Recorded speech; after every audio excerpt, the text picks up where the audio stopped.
fight for the entire year. And we finally bottled that up a little bit and got to playing at the intensity level that we wanted to play in the last 5 minutes. I thought our guys made a really, really good comeback, played hard, it showed a lot of character on their part.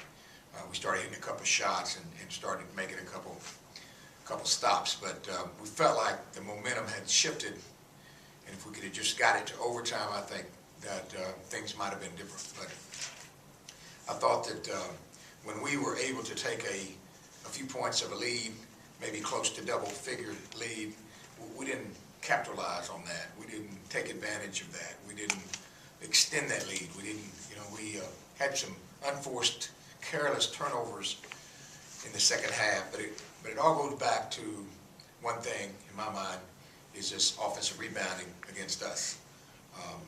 We sort of right now have to pick our poison because we do like our combination of four guards, but it makes us smaller. And even though we're trying very hard to get bodies on people to block out, that they're reaching over us, pushing us under, being more physical than we are, and then getting tips. They had 13 offensive rebounds in the first half, where we were up 5. So it tells you a little bit about the story of the game. We were able to rebound a little bit better in the second half. I thought we did a much better job in the second half. I thought Nino played very hard. I thought he did some good things. I thought our seniors played well today. They shot the ball well. We did a lot of good things, but at the end of the day, we didn't get it done. And that's the thing that we're most disappointed about.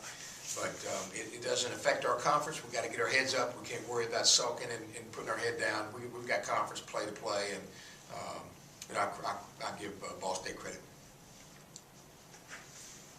It was a great shot that guy hit. I mean, Nino was right there. I mean, shot over him.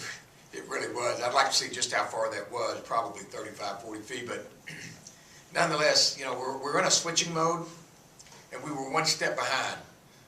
We were just a little bit too far back, and he came off that screen and let it fly with, I think, with a 0.3 seconds to go when that ball went in. And that's a very, very devastating blow to us because we felt like we fought so hard to get back up on top, or at least even, and just couldn't get that one last-minute stop. I thought we really played the last 2 minutes to perfection.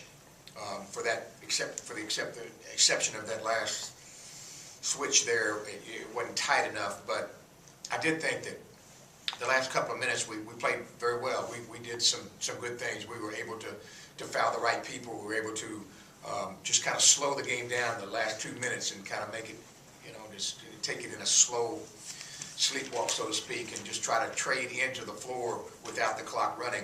And I thought we did a good job of making up the deficit and then hitting a shot in tie ball game and trying to push that thing to overtime. But nonetheless, I was very proud of our fans for being here today. Thank you very much for that. It meant a lot to us. It meant a lot to our seniors. Those 3 seniors are very, very special guys, because when we started 3 or 4 years ago, I said this before, not to be redundant, but out of 345 Division I schools, we were 345, and those guys could have gone anywhere they wanted to, but they chose to come with me. They chose to come here to Southeast Missouri, and for that we'll always be grateful for our seniors. Not only that, but leading in a first-class way of life on and off the floor. 3 of those guys are going to walk across the stage in May, and it's very critical to our program. And right